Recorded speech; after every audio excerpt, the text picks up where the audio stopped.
Monday Night Raw.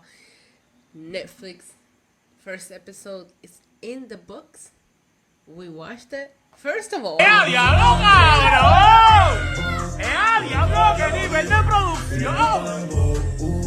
¡Wow! amazing. The production, the arena, it felt like a big deal. They made it out to be a big deal, and they delivered with the way that the show looked, the way they presented the show, everything. But there's a lot to talk about, so let's get into it. Hi there, my little demons and divas and demonites. Bienvenidos. Welcome back to my channel. ¿Qué es la que hay, mi gente? Estamos activados, estamos encendidos. It is I, Isa, aka the Demon Diva, and the big dog. He's back there. And today we are here to talk about the first episode of Raw and my right after thoughts. But I just wrapped up watching that post show, and I wanted to sit here real quick and just go over the show. I'm not gonna do highs and lows because this wasn't your typical Raw. This Raw was for us, but it wasn't for us. This Raw was presented as a mini PLE, as a spectacle, as the celebration of a new era of Monday Night. There was no promos, there was no segments, there was no storylines being set, no continuation. It was the matches that they gave us with a couple of things in between. Some things that we were supposed to get, we didn't get. We'll get into that. But overall, it was very straightforward. Like, I feel like I have a lot to say, but at the same time, this review might actually be short because the show, while it was 3 hours and a few minutes long, it was straight to the point. Before I get into what the recap of Monday Night Raw, please make sure to hit the subscribe button, hit the notification bell, so you get a notification every time I put out a new video. Also, every time I go live with watch-alongs for Raw, SmackDown, NXT, AEW Dynamite, PLEs. Whenever I'm available, I am here to watch wrestling with you, and we really have a fun community. Also, consider becoming a channel member. You get all exclusive emotes, and there's different tiers now. You guys asked for it, I brought it. Let's get into it, because the show opened up in such a beautiful presentation. They had like those big curtains where they were playing that video package that they had put out earlier on, which I am very glad that they put it out early on, because they didn't show it like on the screen the whole time. They were showing it in like those curtains, and you really couldn't take in how amazing that video package was. So I'm very happy that the WWE social media team put that video out earlier, because I got chills watching that. That might be, it's probably a top 5 video package for me that WWE has put out, and that's saying a lot. It was amazing. The video plays, and then when the video ends, the curtains drop to Triple H standing in the middle of the ring, and I thought that was absolutely great. Triple H, of course, welcome to Monday Night Raw, welcome to the Netflix era, are you ready? Great way to open the show, and we go right into The Rock coming out. Now, this is what in my brain I'm thinking, well, this show is more for the people that might be checking out wrestling for the first time in a while, or maybe for the first time being in such a huge platform now. Because The Rock came out, and it was the final boss version of The Rock, but he was very subtle, like no heel tactics, no shit talking, which is the last that we seen of The Rock. He was more of like a face almost. And so nice. This is a great way to, like, this is a great visual for people that are checking it out for the first time, but I didn't think it felt very, like, there was not a lot of continuation. I did appreciate The Rock telling Cody to tell Mama Rose that he says hello, because that was a continuation of their rivalry. He did say he was going to be watching the tribal comeback very closely, so I was like, oh, are we going to set something up here? We'll get into that, but they didn't. So after The Rock, we do open up with, I would have put this on the main event, but it's Roman Reigns. I'm always going to put Roman Reigns on the main event. We had the tribal combat, and after thinking about it, I do think this was my favorite match of the night. I had a lot of issues with the first segment of it, because it was a lot of solo, and then Solo's numbers came out first. And Roman is just looking pussy out there, and I don't like that. Roman, like, we don't want to see Roman look like that. Like, I thought, like, when you presented Roman as the head of the table, he was a badass, and he knew he's the best. He knows he's the GOAT, and he's going to kick everybody's ass. He was never like this, So, I'm not saying that Roman needs to be dominating, but it was a lot of solo. And I would have bought it a little bit more if you would have not booked Solo like pussy, but Solo was losing to LA Knight a couple of weeks ago on TV. You know what I mean? Now all of a sudden he has all these malice, you know what I mean? So, but it's Roman, and Solo was doing a great job at talking shit, like, I loved you, but I'm gonna take you down. Like, I really enjoyed that Solo was using Roman's own game against him, because one of Roman's big tactics that we love throughout his Tribal Chief era has been the shit talking that he does in the ring. So Solo is learning from the GOAT and is showing. The match really got intense when Toma Tonga and Jacob Fatu come out, and from there they're beating Roman up until finally Jimmy and Sami Uso, tonight he was Sami Uso, come out to kind of even things out. And when that happens, like, there's a lot of things that go down. There's a ref bump, there's a couple of kickouts, but Kevin Owens comes out to start beating up Roman Reigns, but then Cody comes out to take out Kevin Owens. I like that because, like, if I'm watching this for the first time and I'm curious about what went out there, that's gonna make me seek out SmackDown to continue see what's happening there, right? I'll tell you one thing, it was very emotionally heavy. There was a couple times where I thought Solo was gonna win, and there was a crazy kickouts. The crowd was into it, but you could tell who everybody wanted to see win, and you will see a theme with going with the right choice. Roman Reigns does win after a crazy match.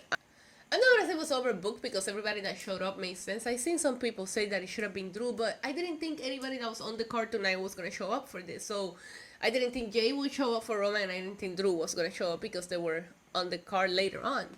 So I thought that Cody and Kevin Owens does make sense, and it gives you an opportunity to promote stars that are feuding and creating their storyline on the other show to be on Netflix. So it maybe carries over a little bit of an audience for them. So good for them. Roman wins, and there's a moment there where it was actually like, it was getting emotional, but then The Rock interrupted it because Paul Heyman was gonna put the Ulafala around the Tribal Chiefs. Wait, what am I saying? Why can't I talk? Paul Heyman was gonna put the Ulafala around Roman Reigns' neck, but The Rock interrupted and asked Paul Heyman, "May I?"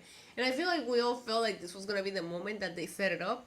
And this makes me feel like these rumors that are out there that there's no plans for The Rock for WrestleMania might be true, because if The Rock was in for Mania, this is the perfect stage to start setting it up.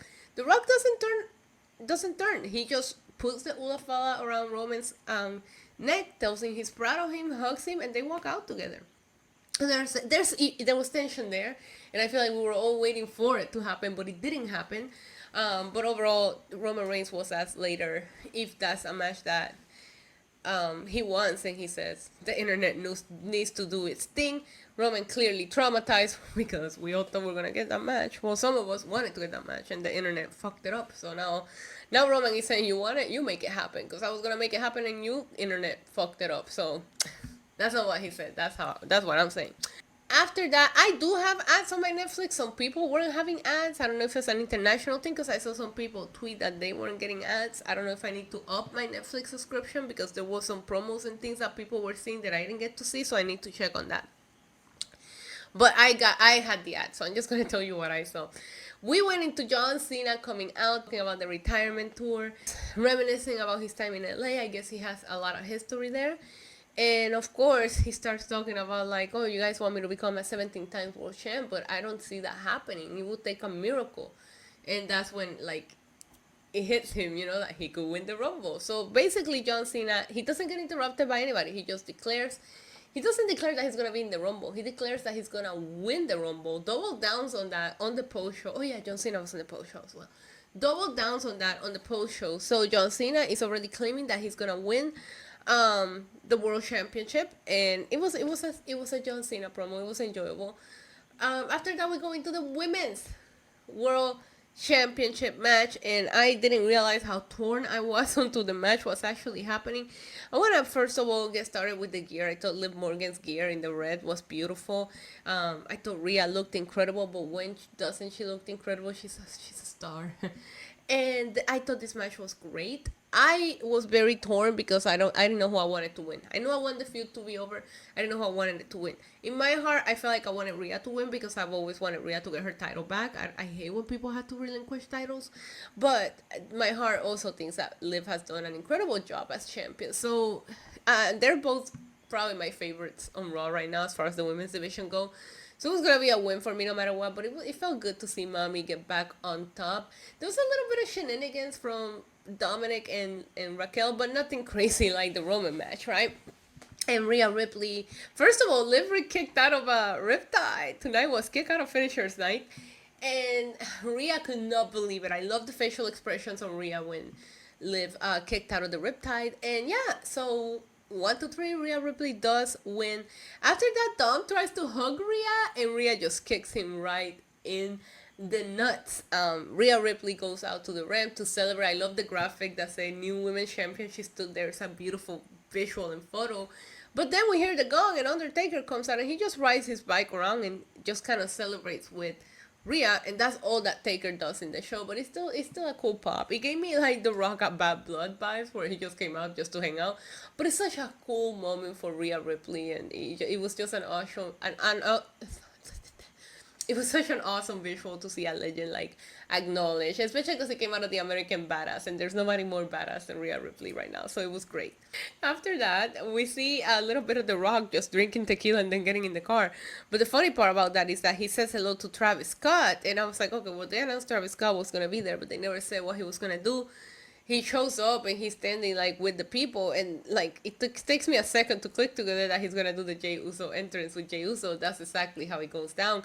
They come out together. This motherfucker Travis Scott is smoking a blunt right on. If you missed the post show, Jay was mad that he didn't pass the blunt. Anyways, incredible entrance for Jey Uso. By the way, they were doing these drone shots all throughout the night. It was incredible. My favorite thing about this entrance is Michael Cole was having so much fun. He got on the table and started eating with Pat McAfee. Michael Cole's commentary tonight was like extra on point. I've been a huge fan of him for a while, especially the last few years. And he was just killing it. I guess having Pat next to him again revitalizes him because it was fun. I always enjoy Pat on commentary because I feel like he says what the fans will say. You know what I mean? Like, Pat feels like he's one of us in there, like just enjoying that he's getting to do this. But Michael Cole is just a goat. Drew McIntyre comes out after the smoking weed entrance, and Jey Uso doesn't even let him take off his coat. He starts attacking it from the beginning. I think this might have been the shortest match of the night. It didn't feel like it went on too long. It was just there. And compared to everything else that we got, right? Like, there was 4 matches on the card tonight, which is crazy because the show was long. And the other 3 were just superior. So this was my least favorite match, but it's not because it was bad. It's because there was, like, good action tonight. It didn't last very long. It was hard hitting. It was great.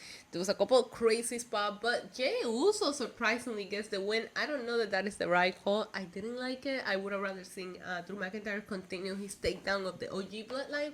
But again, I told you guys, I feel like tonight was like the right people needs to win. And Roman is a crowd favorite. Liv is a crowd favorite. In this case, Jay is the crowd favorite. I was already thinking, well, CM Punk is gonna win. Which I'm not. I wasn't even CM Punk. I was rooting for Seth tonight, but.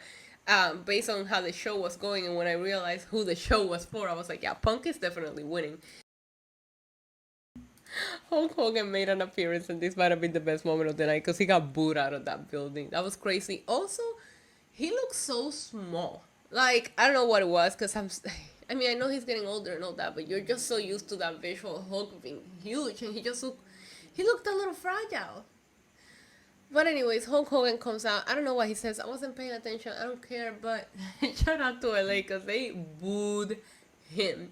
And of course, we go into the main event. Throughout the evening before the main event, they were showing the celebrities in the crowd. There was a lot of celebrities in the crowd, a lot of crossover things, and they were showing some of the WWE superstars on the suite, sitting on the seats. We saw some legends, Nikki Bella, we saw Michelle McCool. There was a lot of people. There was a couple of shout-outs to Eddie Guerrero from the Rey Mysterio shirt. Saw some of the champions, but they didn't have their belts with them. Shinsuke was in the crowd. Brock Breaker was in the crowd. Anyways, we saw that throughout the night, which I thought was a nice touch to remind people, hey, these people, you can watch these people here too. They announced a couple matches for next week. It already feels pretty stacked. And then we go into the main event, which is CM Punk and Seth Rollins. Love Seth Rollins' entrance. CM Punk was wearing the Brawl In jacket with the 3 X's. I know you guys were saying it's the Ring of Honor jacket, but anyway, CM Punk during those days, so I associate that jacket with All In. This was a great match. It was fun. It was hard hitting. It was 2 guys that didn't like each other just wrestling. I thought there was a lot of banter with the referee that was unnecessary, but that's just me nitpicking. I didn't love the ending, but it doesn't take away from how good the match was. Because Seth can I love first of all I love that each other like were doing each other finishers. Like the fact that Seth put Punk on a go to sleep and then Punk stomp. Seth, I thought that was fun. Because I do think that these guys deep within see a little bit of themselves in each other, and that's a lot of what's causing the hatred. But at the end, like Punk hits this GTS, and then Seth kind of hit the rope and like fall onto Punk's shoulder, but then Punk kind of collapses too, trying to pick him up. I wish they would have done something in which instead of the collapsing on Punk's shoulder, when he hit the ropes, he could have been like, "Oh, I'm dizzy from the GTS," and then Punk picks him up again. Cause it didn't look great, but it wasn't bad. Like it doesn't take away. I really like this match. So, but it is CM Punk who ends up getting the win, and the show goes off the air with CM Punk's arms being raised in the air. Not a lot happened, but a lot happened. Let me get into my favorite matches. I will say Roman was my favorite, followed by Punk and Seth, followed by Liv and Rhea, followed by Jay and Jay and Drew McIntyre. There were some things that we thought we were gonna get, like okay, so let's say Logan Paul returns to Monday Night Raw, but Logan Paul was like on the crowd. They just showed him on camera. A lot of people were suggesting that Becky was gonna be there, and she was on the video package, but she was not there. There's a couple of legends that were flowing. I guess it was just to be there, which I think is awesome. But yeah, we didn't get a lot of that. So we didn't get anything to set for next week. Next week we're just gonna see some of the matches that have already been built up. But I'm hoping that we go back to seeing normal promos and this and that, and the spectacle was for today. And I still think that it's gonna feel like a big deal that it's on Netflix, but we need stories and all that to continue. So we'll see what happens next week. But overall, I ranked this episode of Raw an 8 out of 10. I wish there would have been maybe one more women's match. I could have done, if you were gonna do 4 matches, I could have done without Jay and Drew if you would have put another women's match in there, but they don't have any stories going for any of the other women. But I don't think it would have hurt to put the IC championship on there. It might have just not been talked about as much, because I think everybody would have been talking about Rhea's win. There's a lot of like things that were showing people in the crowd this and that we could have done without, but I don't think it affected the pacing of the show. And it wasn't that long. Like maybe it was that long, but it didn't feel that long. So overall, Raw on Netflix was a fun time. It was a spectacle. It felt like the huge deal they've been making it out to be.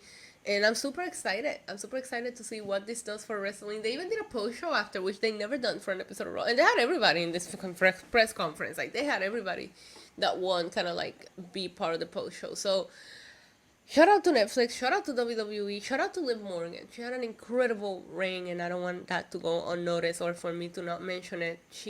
To me, she has been incredible this year. So, but I'm glad that Mami is back on top. Let me know in the comments down below what was your favorite match and moment of this episode of Monday Night Raw. Did it meet your expectations? Was it everything you wanted? Also, in the community tab, I put on a post for you to leave your unpopular opinions about this episode of Raw so I can make a video tomorrow. So make sure to go and comment and leave it there, because I will be using it for a video. Thank you guys so much for being here. Until next time, adios. Mwah.